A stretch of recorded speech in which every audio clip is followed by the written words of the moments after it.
So welcome, Elizabeth. Thank you. Thank you so much. And thank you for providing that an incredibly amazing platform for all of us to connect that way. It's a pleasure. So I wonder if you can tell us a little bit about how you've come to dance, or what your relationship with dance and movement practices is. So dance really is the love of my life. And so I've always danced, and a lot of the history of dance in my own life has been it's a professional dance. So it's very choreographed, it's very disciplined, it's very serious. But of course, I've always known that it does this deep thing in my soul, and then I kind of reconnect it with dance, but in a way of dancing for connection and dancing for healing, and just kind of realized that there was a whole other side of dance that I'd never actually explored, because it was always this really kind of discipline thing. And then just sort of that community is just amazing. I think the dancing community all over the world are just incredible people. They just connect so easily and happy to share knowledge, and so eventually through someone telling someone ended up on your virtual dance floor. And just, I mean, I said it's the love of my life, but I've rediscovered a whole different side of it. But it's not only so immensely physically fulfilling, but it really is medicine. Can you say a bit more about like how this kind of dance, this kind of movement is medicine for you specifically? Sure. So I ended up with you when everything went virtual. I think I came once and then came for every single class after that. It just moves everything, sort of metaphysically. It just moves it in the body so many times that I think, for various reasons, and after the dance, it's just released. And then in the last couple of months, of course, when everything's been so heightened and so difficult to navigate, it really has, I think your name is so perfect, because it has been complete medicine. Sometimes it's the only thing in a week that makes me happy, is to be on that virtual dance floor with other people and with you. I have had in the last couple of months, weeks, that it's just been very difficult, and then it just brings such relief, and it brings hope, and it brings joy. And I think it's we so underestimate the joy. That joy becomes a pathway for everything else, because it just becomes lighter and easier, and just moving to really, really good music, it's very important, moving to really good music and with amazing people really is just medicine. And then I always find on your dance floor, I've had immense downloads. So tons and tons of messages, and just feel really connected to my higher self, and all the beings around me that are here to help me. And I try and normally dance out in my garden, so I'm connected to, bare feet on the grass, and connected to the plants, and connected to my cats. In the middle of winter, that's not always possible, but it just is the permission slip for so much. Permission slip from you and from everybody else, of just kind of just letting go, and just being open to whatever comes, and open to that connection to self, and to the others that are dancing with you, and to music, and to senses, and to everything unseen. Sure, yeah, it really has. I've said this before about movement medicine, and it really has changed my life. I'm immensely grateful that I was brought onto your virtual dance floor. So you said that, you've had immense downloads during the dance, and it's given you ideas and kind of like permission, and put you in touch with your resources. I wonder if there's any specific story or experience or insight that you'd be willing to share. Sure. So as a result of COVID, I also lost my job, and then decided to start something of my own, which has been in the background, as I think for many of us. It's been there for a while, and I used to do it for the company I worked for. And then when I kind of was let go because of COVID-19, I thought, well, I'm just going to do this myself now. And I was thinking about a name for the company, and a name, and I've got partners in the business, and I was talking to them, like, oh, yeah, this is kind of nice, but nothing just felt right. And I was dancing one morning outside in the garden, and it just was like, this is what it is. I was like, oh, yeah. And I thought, okay, well, maybe I need to test it, and sort of told people about it. I've told a couple of friends about this thing that I wanted to start, and I shared this name with them, and they're like, yeah, totally, it's absolutely right. And it has become the name. When I told my partners, they were like, yeah, great, sounds good, all happy. So that was pretty cool. From the dance, it just kind of was like, yeah, okay, got it. That's a very good example of the creative flow that happens when we move. Absolutely, so much of that. You were dancing in person with people in Joburg before, and how was it to then all of a sudden be on Zoom, and how has that been for you generally? I mean, this different way of connecting both to the dance and to other people. I think that there's different sides to it. I'm ultimately, what I have also realized in the last couple of months, much more of an introvert than I thought I was. So a part of it's been really nice, just to be in my own space and claim my own space. So that's been really nice, because obviously I think when you dance in person, it's lovely to kind of play with other people. You still dance with them, but it's also been really nice for me to play with myself. The weird sentence, but you know what I mean. And play with my cats and play with my garden, and so I think that's been a real, I've loved that. And I think if I ever, if we ever do go back, or we will at some point, I think, to the physical dance floor, I'll miss that. I'll miss that complete intimacy with only myself. I'm sort of one of those people who immediately switches off the camera, and I've deliberately tried to not do that when I can. And that's a completely different experience, because all of a sudden you become super self-conscious about what other people are seeing. But of course, that really doesn't last very long, because it's the same for everybody. And again, it's just that real, like, humbling realization of, we're probably all thinking this when we start, until we get used to it. And then it's also so nice to it's nice to be in a space where there's somebody that you can see, they're so super comfortable with this. They really are so comfortable. And it just makes it kind of like, okay. And that's kind of also like another permission slip. But what I also think is really amazing is that you get to do this with people all around the world that you don't in a physical space.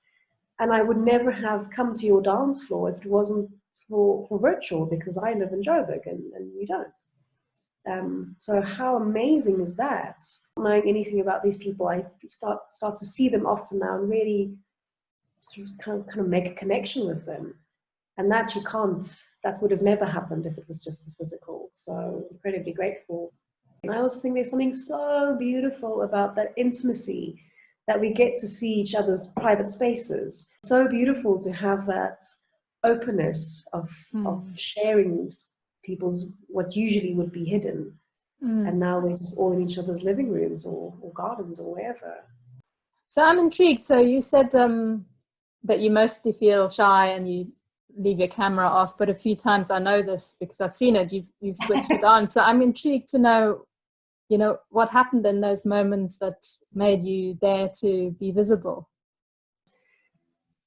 Personally, as I said, I think I always have been, but now very, very introverted and a very insular life, which I've quite enjoyed. But I also understand that sometimes you can kind of go deep into that rabbit hole and become incredibly insular. It becomes this real kind of comfort zone, and I'm aware of challenging myself to go outside of that, because I think that's part of the medicine. Of dance and dancing with people in this kind of space, is to make yourself vulnerable and to challenge yourself to move your body in a way that you haven't moved, connect in a way that you haven't connected. That's part of the medicine, and although it's a difficult one, I think for me, I know that I miss out if I don't take that part of the medicine as well. One of yeah, the times I remember when you were dancing with the camera on was actually in ceremony, I think in the solstice ceremony. it was also a very kind of deliberate choice. Before it started, I was like, no, unless the instruction is to switch it off, keep it on, because this is a real kind of opening. Your intention is just to kind of open and to really to be vulnerable to many things. So that was a deliberate choice to make.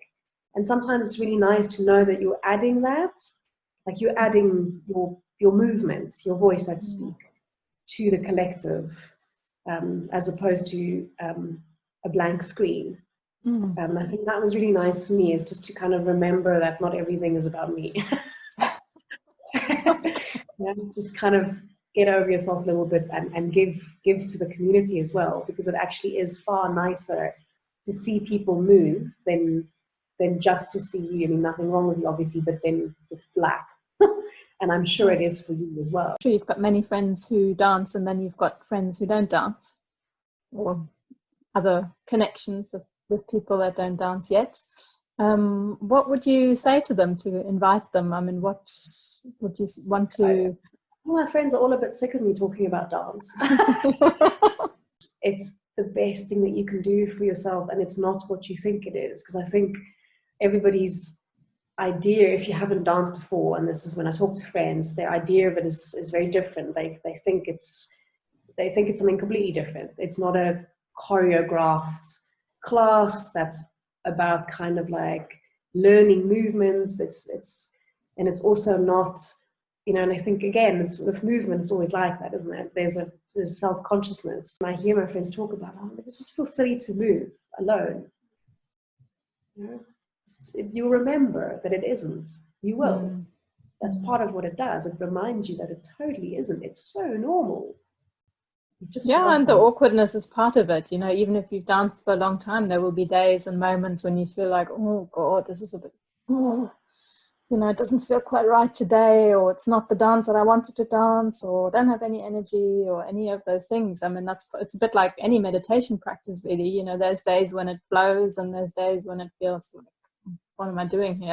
Exactly. And like any other, like you say, any other kind of practice, even in the days that you think, oh, there's always something. Always. Yeah. Always. Even if it is just physically feeling a bit more loose and a bit more, if the only thing is that, it's still worth it. Yeah. We touched on it already briefly, the kind of dancing in the context of COVID-19 and the lockdown, and I wonder if you have any thoughts about the meaning of the dance, or the way the dance or movement practice supports you and us in these times more generally, when there's a lot of challenging stuff going on. I wonder what your thoughts are on why movement is a relevant practice to help us cope, and also to help us take action. Sure. Yeah. I mean, just because it is exactly that. I think it's a medicine and a conduit and a pathway for connection. And that's what's so nice in the solstice, is that kind of it starts with you, and then you start to weave that out further and further away. You start to weave it out into the community that you can see on the screen, and then you start to weave it out beyond that, and you start to just. And I always, I always have this idea of that's what's maybe in some way it looks like. It's these lines that connects everybody across the globe, that moves, that's just holding something quite delicate, and it's just holding the weaving of connection and the weaving of connective tissue that then holds everything else. And I also think there's something very powerful that's almost can't be explained in words, that when you dance with people, even if you've never met them, and you never will probably in real life, is that you do tap into something, you do tap into their support, and it just becomes, like I said, it becomes a strong connective tissue. And I think in any time the world needs some connective tissue. And in any time the world needs kind of connection, that's really just based on something more than culture and belief. Nothing wrong with that. But I think we need something that's based on more than that. And having this kind of platform that you connect in a way that's has nothing to do with anything else. I have no idea what anybody's views on anything are, or what their belief systems are, and it really doesn't matter. It makes no difference. I think, yeah, especially in times like this, when we're all just completely out of whack, physically, individually, collectively, it just weaves something that it's just it's like a basket. It just holds. And from that place of holding, I think then we can kind of individually go, okay, I feel called to this kind of action, or I feel called to this kind of action. And it's also clarity. I think often there's so much, and then it just brings clarity. And without me cognitively going, okay, this needs to wait and this needs to wait, it just kind of falls into a little pyramid in my head and in my heart and my soul, that I can then go, okay, I'm dealing with this right now, and whatever that means, and then we look at this.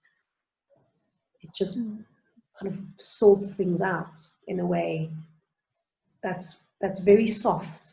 I think there's lots of things in this world that sorts things out, and they're all great, and some of them are harsher than others, which is also great.